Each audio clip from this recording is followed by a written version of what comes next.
Good morning, everyone. My name is Kevin Jackson. I'm General Manager and Vice President of Cloud Services at NJVC. So everyone, sit back, relax, take your beverage of choice in your right hand.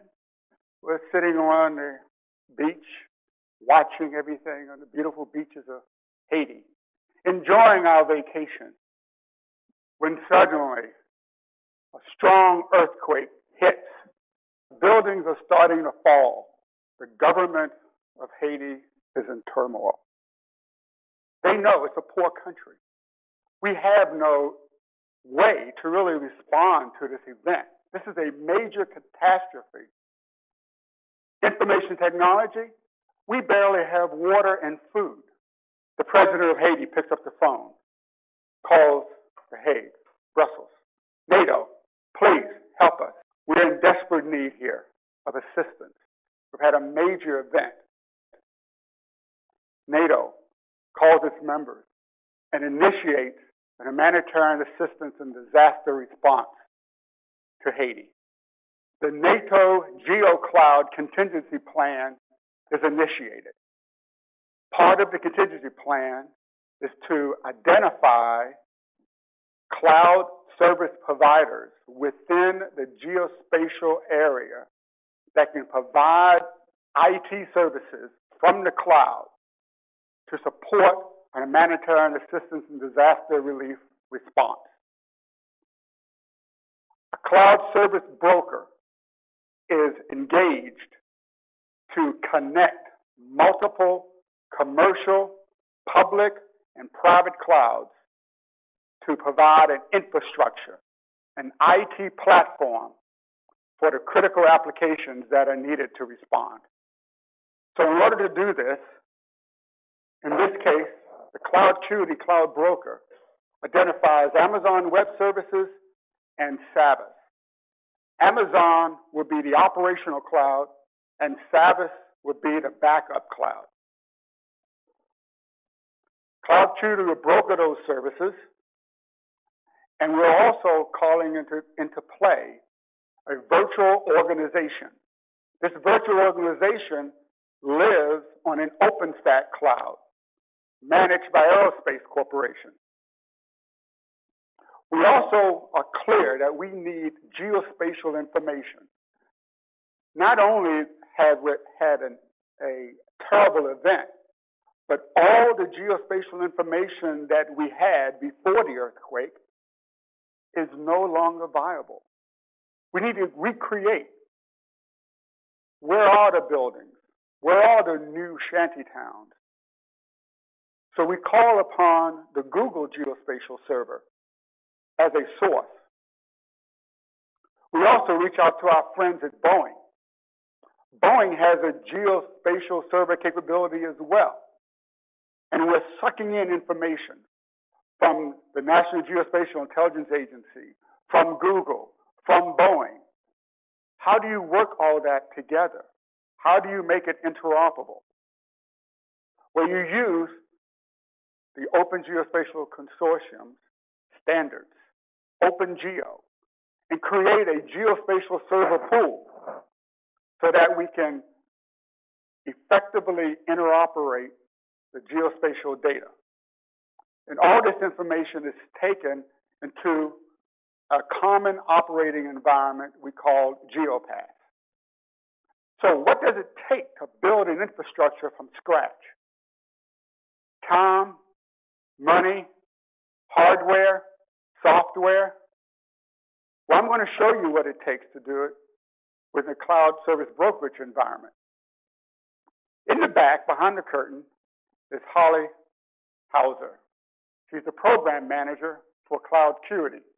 In front of you, she's going to build a virtual data center.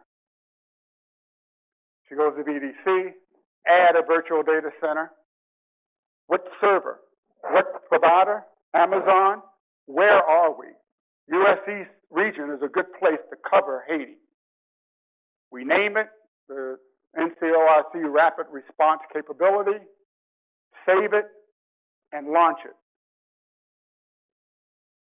This is the building. It's a virtual building Now we have to put servers and storage and capabilities, infrastructure, inside that virtual building. Here the virtual building is, we're adding a resource. This particular resource is going to be a server. That's the application, Humanitarian Assistance Disaster Response. This is the electronic catalog from Amazon. What type of server do I need for that application? Amazon Linux. This is a machine image, pre-built, all ready to go. They give it a name, boom, and add it. There it is. How long did it take to put a server in place? It took seconds. It took seconds. That's how long it takes to build an infrastructure. So, we did that with multiple applications. And you'll see all those applications today. From Raytheon, from Boeing, from Telos, from Winthrop. These applications provide the services, the capabilities in order to deliver the needed processes, medical, fire, civil engineering, command and control. And these all combine to give the capability, the NCOIC rapid response capability, which is the pattern we will deliver. So the applications, I'll show them to you now. Here, we're going into, these are current applications that are running. Now, this is live. This is actually live, running in the cloud today, right now. All the applications you see today are running live. The infrastructure. This is the virtual infrastructure that's running to support the response. As you can see, this is the activity log. Live, we keep an accurate log of everything that occurs within this virtual data center. When a machine was built, when storage was procured, when it was provisioned, when it was torn down. So you can keep a record of your infrastructure, your applications, and what's done. There's also a bill of material. Here, by line item, you can see from Amazon, we have compute, we have managed services, we have storage. What's the cost? EC2 cycle. And it's by company, by application, by service. Completely auditable. Now we're going into the core virtual data center. This contains the GeoServer pooling, the VPNs, monitoring, and the Boeing applications. We also have VDCs for Raytheon, with RATs and R3, the Telos applications, T6. These are all running live today in the cloud. Winthrop. So you can see that you can actually identify, build, provision, and deploy a major infrastructure in minutes. That's the geek end. This is the user end. This is the user end. Easy to use dashboard with specific applications. If you're interested in, let's say, the Raytheon application, click it, boom, username, password, you're in. So a first responder can immediately get to what's needed. Similarly, the Telos 7 mission planner. Select it, click, boom, you're in. All right. What about geospatial information? Google Maps, boom, you're in. All right. This is capability at your fingertips. But what about monitoring the infrastructure? Similarly, the entire infrastructure is monitored. Here you can see the specific resources, how much CPU is being used, memory, storage, and also the cost. And here you can see we've been running this infrastructure since January in support of this project. And how about utilization? You can also see the daily utilization of all the resources and services. So you can have chargeback. Which organization should pay for this? How much does it cost? What's your run rate? So let's go back to Haiti. We had the earthquake. We called NATO. NATO helped us. NATO initiated the GeoCloud contingency plan. We built the infrastructure. Not weeks, hours. NATO countries respond. France brings the Raytheon application R3 decision tool. Turkey brings the 7 mission planner. Boeing brings operational impact. Now, in a real emergency, all these things will be happening in parallel. Interoperability is key. Communications is key. The Incident Control Center is established in Haiti. That will be the dynamic replanning application by Boeing. The Red Cross, the first major NGO, engages. And they bring their medical response team, Android Tactical System Response.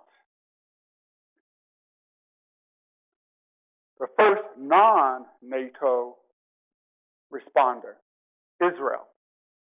And they bring a very major capability, the management of wireless devices. Relief ships come en route. We need to understand the Twitter, what's happening across the social media. That information is fed into the incident command. Structural damage is reported on roads and bridges. So we immediately send the engineering team that's been graciously provided by Israel. Primary warehouses report as collapsed, multiple medical emergencies. The emergency management team responds. Disaster medical assistance teams. But wait, there's a cyber intrusion. There's a cyber intrusion. Every country in NATO and NATO has automatic protocols that require them to control access to information, including geospatial information and data. Turkey immediately limits Israeli access to their data. All the other NATO countries, following a collaborative cyber defense protocols, follow suit. The situation is stabilized. Supplies are rerouted from primary to secondary warehouses.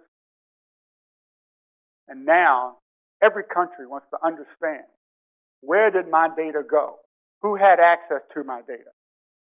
Did you uphold the restrictions that I put on you, NATO?